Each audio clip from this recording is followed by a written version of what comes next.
Queremos plantear a nuestra audiencia un tema que es materia de polémica. Hace pocos días, por ejemplo, el canal de televisión Teleamazonas reportaba que el aeropuerto de San Cristóbal será parte del denominado Triángulo de Seguridad Marítima. El convenio con Estados Unidos comprende el mejoramiento de la pista aérea de Galápagos y hacer operativo el aeropuerto de San Cristóbal a las 24 horas del día. La idea es que sirva como un punto de abastecimiento para las operaciones de vigilancia aeromarítima, ha insistido el ministro de Defensa Nacional.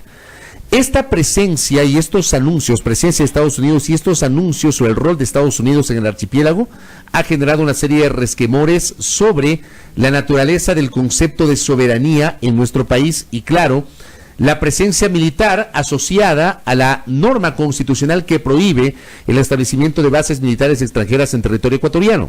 Fuerzas Armadas ha aclarado que no será una base extranjera, una base estadounidense, que es una base ecuatoriana, pero que la pista será prestada para el contingente de los Estados Unidos. Le consultamos la naturaleza de este tema a una especialista en la materia, la doctora Catalina Barreiro, quien es docente del Instituto de Altos Estudios Nacionales y que visita nuestra mesa de trabajo. Bienvenida, doctora. Buenos días. Doctora, buenos días. Muchas gracias por la invitación. ¿Cómo entendemos esto? Bueno, siempre es importante entender que cuando existen una propuesta otra vez de una cooperación militar con cualquier actor, llámese Estados Unidos, podría haber sido China, podría ser cualquier cosa, es porque existe de alguna manera un desequilibrio hegemónico militar global o regional. En el caso de América Latina hemos visto en los dos últimos años una aproximación clara de los Estados Unidos en general a rehabilitar unas relaciones que existieron muy fuertes hasta más o menos una década anterior. Y dentro de esa lógica de activación hay una agenda clara de combate. La primera es el hecho del narcotráfico, la segunda es el hecho también de la democracia. En el caso de democracia tenemos dos casos, que es Venezuela y Nicaragua. En el caso también tenemos un tercer punto, en el caso de los Estados Unidos, que es la cooperación en general para el desarrollo, que generalmente se ubica en temas de frontera, que son temas además muy ligados a la seguridad nacional. Cuando hablamos de lo que pasa con el Ecuador y las relaciones con los Estados Unidos, debemos mirar que están prácticamente reactivadas desde hace un año y que han venido abriendo espacios focalizados sobre todo en los temas de cooperación militar y en los temas de inteligencia. Dentro de eso cabe justamente un recurso que nosotros lo consideramos siempre como una de las potencialidades naturales, turísticas, de patrimonio, de otras características, pero que en términos militares y en términos geoestratégicos, las Galápagos tienen un punto privilegiado dentro del Pacífico. ¿Y cuándo privilegiado? Digo porque su cercanía a Centroamérica y su cercanía prácticamente a la región continental sudamericana, desde Galápagos es mucho más fácil de acceder. Eso es importante entender porque de hecho hemos visto también operaciones en alta mar, últimamente de flotas de 250 hasta 300 barcos, principalmente chinos, en la pesca ilegal, pero también existe dentro de la ruta del narcotráfico con acceso principal al mercado norteamericano. Ahora, ¿cómo entendemos que se quiera o se pretenda utilizar para esos fines a las Islas Galápagos, cuando también creo que hay que tener muy claro de que no se trata de un territorio como el de, por ejemplo, Manta o Manabí, ¿no?, que están dentro del continente? En Galápagos hay un inminente peligro de crear un desequilibrio en las islas por su propia condición de patrimonio natural. ¿Eso hay que valorarlo? ¿Eso el gobierno tiene que pensarlo o no?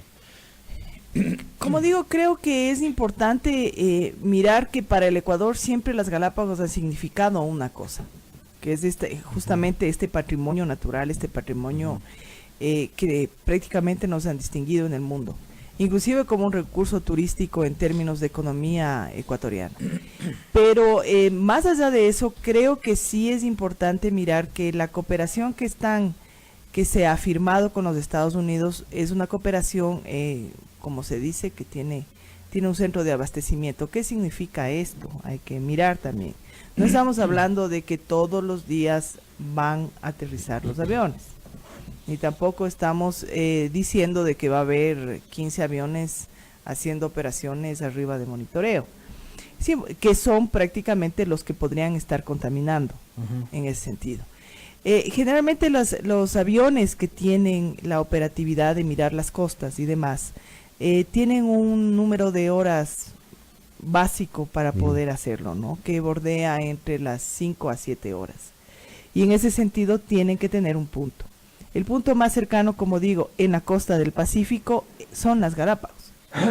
En el Atlántico hay muchas otras maneras, o sea, y eso hace que sean interesantes, pero necesariamente sí significa que hay una reactivación de una relación militar clara entre los Estados Unidos y Ecuador. Y es esto segundo que usted señala, la reactivación de esta relación militar con Estados Unidos, lo que provoca controversia también en algunos sectores que aseguran que esto viene a ser una especie de cesión de soberanía sobre un territorio que es del Ecuador, no solamente desde la parte, digamos, de ser un patrimonio natural, mundial y todo lo que usted quiera, sino porque pertenece al Ecuador y eso prohíbe la Constitución. ¿La presencia de los militares estadounidenses en Galápagos podría configurar la cesión de soberanía, doctora? En realidad no. Cuando se habla de una base militar, que es lo que tuvimos en Manta, de alguna manera sí. Y que está prohibida por la Constitución. Exacto, que está actualmente prohibida. Porque en realidad cuando usted arma una base militar, la administración de ese territorio, que es de alta seguridad, es a quien se le ha otorgado la base.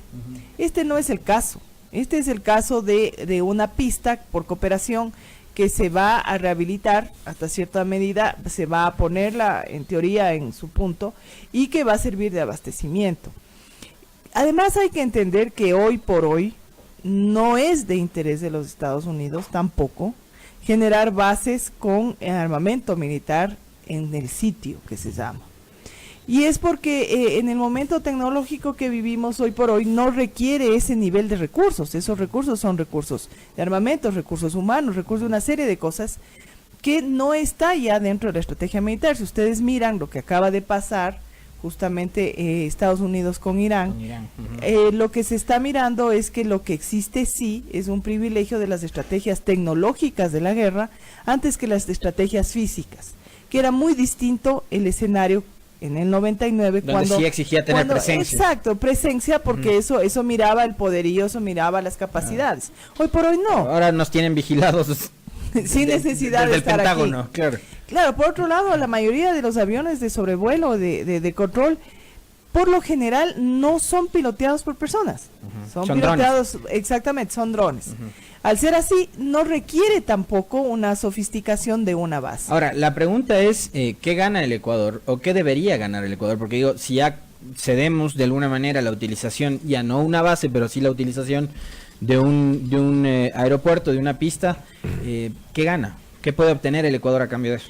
Yo entiendo que el punto focalizado que se ha tratado de tener la cooperación es la lucha contra el narcotráfico y todo lo que son las actividades de economía ilegal. En el caso nuestro sí es evidente que nosotros no tenemos capacidad, por ejemplo, contra la flota de 264 barcos chinos.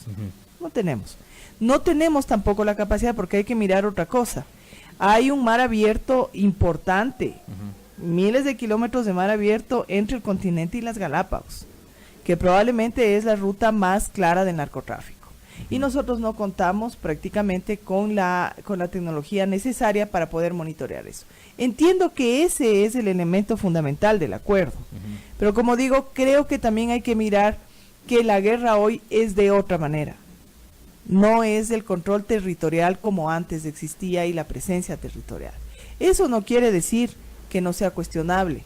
Los barcos chinos, estas flotas que no solo, ya nos lo acaba de decir la doctora Catalina Barreiro, no solo se dedican a la pesca de tiburones, sino también al narcotráfico, ¿llegan hasta las costas de los Estados Unidos o esa droga que pasa por el Ecuador y que sale por las costas va al Asia? ¿Cuál es el destino final de la droga que transportarían los barcos chinos? La flota china que nosotros hemos visto es el tema principalmente de la pesca ilegal. De tiburones, sí. Pero en realidad no diría yo que necesariamente es la actividad criminal del narcotráfico.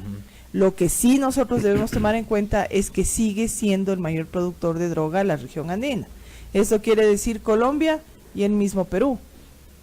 Y ese Colombia, ese Perú, generalmente desde Colombia y prácticamente desde el Mataje, que es el departamento que de frontera con el Ecuador, es de donde sale la mayor cantidad de las rutas criminales. Y las rutas criminales no solo es droga, también es trata de personas, también es un tema muy complicado que tiene generalmente su destino Centroamérica, su primer destino Centroamérica. Controlar la migración, entonces, también de alguna manera. Controlar la migración, pero también, como digo, cuando se habla de trata de personas, se habla también del hecho del rapto de personas, desaparición, prostitución, el Tráfico tema de órganos, es una serie de cosas que va justamente por la ruta del Pacífico. Tengo un par de comentarios de los oyentes en la misma consonancia. ¿Qué van a hacer estos drones o esta infraestructura de los Estados Unidos para controlar los barcos chinos? ¿Qué debería pasar? ¿Qué deberían hacer? Generalmente nosotros, los ecuatorianos, hemos visto con asombro el momento en que ya se han capturado y han matado a miles de tiburones y a miles de otras especies. Lo que se tiene que hacer es alertar, y generalmente eso es lo que pasa. Cuando usted tiene un sistema tecnológico sofisticado, como tiene ya los Estados Unidos, y que el Ecuador está intentando ingresar a esa red, de hecho hasta ha propuesto una estrategia regional, es justamente la prevención. ¿Qué es la prevención? Si yo logro monitorear kilómetros antes de llegar a las aguas, movilizo los guardacostas. Exacto, movilizo para saber exactamente qué está haciendo. ¿Pero guardacostas ecuatorianos o también estadounidenses? Tienen que ser ecuatorianos, porque como digo, el convenio en ninguna manera habla de una administración territorial. Esa parte es importante. Es importante entender esto, porque no podemos decir que existe la misma forma que pasó en la base de Manta. No es así. La administración de ese territorio, la administración de esa región insular sigue siendo el Ecuador. Por eso es que tiene que pedir permiso para aterrizar. Pero ahora hay un permiso mucho más fácil. Oiga, doctora, no desvinculándonos del tema seguridad, pero sí yéndonos desde las Galápagos hacia la frontera norte y todo lo que sucedió a inicios del año 2018. La semana pasada se estrenó un documental que recoge el testimonio de un supuesto agente de seguridad que habla de que lo ocurrido en Mataje, lo sucedido con los fallecimientos, los asesinatos, los atentados en San Lorenzo y demás, tiene que ver con una estrategia desde el exterior, concretamente la CIA, para justificar nuevamente la presencia del ejército o de los militares estadounidenses en nuestro territorio, no solo en Ecuador, sino también en Colombia, y hemos visto una crecida de la violencia brutal en Colombia también. Vimos las imágenes del asesinato de una mujer, ¿no? Y el llanto de su hijo en Colombia, donde está gobernando el Centro Democrático y el uribismo. Entonces, ¿hay alguna explicación a eso o no? Hay una cosa que sí es importante plantear. Probablemente dentro de los gobiernos progresistas, esto en un momento dado, tanto Venezuela y Ecuador, al Pacífico me refiero, desestimaron mucho el tema de la soberanía y la defensa nacional, que era la seguridad nacional. Y desestimaron porque consideraron que tanto el crimen organizado como el narcotráfico era un tema más bien delictual, un tema de la seguridad ciudadana, un tema del microtráfico, de ponerlos en la cárcel y demás. Pero en realidad la lógica que se había tenido desde 1990 hasta principalmente la primera década del siglo XXI era considerar, para el Ecuador al menos, que sí era una amenaza el conflicto colombiano. ¿Y por qué era una amenaza? Justamente por los índices de violencia de la frontera. Hasta ahora siguen siendo nuestras provincias más violentas Sucumbíos y Esmeraldas. Siguen siendo, más allá de lo que sea.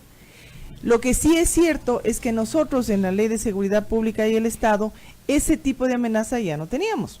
Era un tema policial y que no se veía.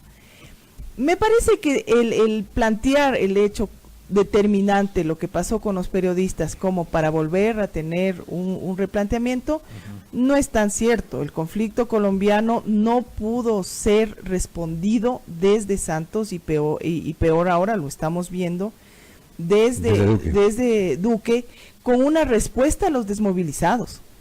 No hay una respuesta. ¿Qué significa? Las personas que trabajaban de alguna manera en la organización de las FARC, las personas que trabajaban en la cuidada de las rutas, se quedaron sin alternativas económicas. Y lo que se está viendo sí es una disputa de territorio y de fuerzas internas, pero es por la sobrevivencia. Ese fenómeno no es determinante para el Ecuador, ese es un fenómeno que por sí mismo existe en Colombia. Lo que sí pasó es que se evidenció la sensibilidad de las fronteras y la necesidad de mirar. Creo que en ese sentido los Estados Unidos siempre han sido atentos a pensar que si a alguien le interesa la seguridad nacional, ellos van a apoyar. Y creo que ahí es donde existe la coincidencia. Me parece también que cuando uno ahora que además estamos tan mediatizados y que tenemos, no hemos visto últimamente Anónimos, pero no estamos muy sensibles a ver las versiones de las personas que siempre están detrás de las cosas, ¿no? Es complicado cuando uno afirma así tan claramente, decir, bueno, hemos sacrificado 10 personas a cambio de una estrategia de la CIA. Pero sí creo que es cierto que hemos visto otra vez que el tema de la frontera norte para el Ecuador, más allá, yo creo que si no hubieran sido estas 10 personas, el incremento de la violencia sigue existiendo. Sigue existiendo, tanto es así que ahora nuevamente el Ecuador está recibiendo a ciudadanos de la zona del lado otra de vez Colombia estamos como recibiendo, refugiados, exacto. ¿no? ¿Sí? Son los desplazados. Son desplazados. Doctora, gracias por el tiempo. Bien, vale, doctora. Era Gracias a ustedes. importante conocer una visión desde la óptica de la academia, representada en este caso por la doctora Catalina Barreiro, docente del IAEN, hablando sobre su visión en torno a el estado, el nivel, el alcance de esta cooperación internacional entre Estados Unidos y Ecuador para el control del mar territorial en la zona de las Galápagos. Tema complejo, tema polémico. 7:37 en la primera hora.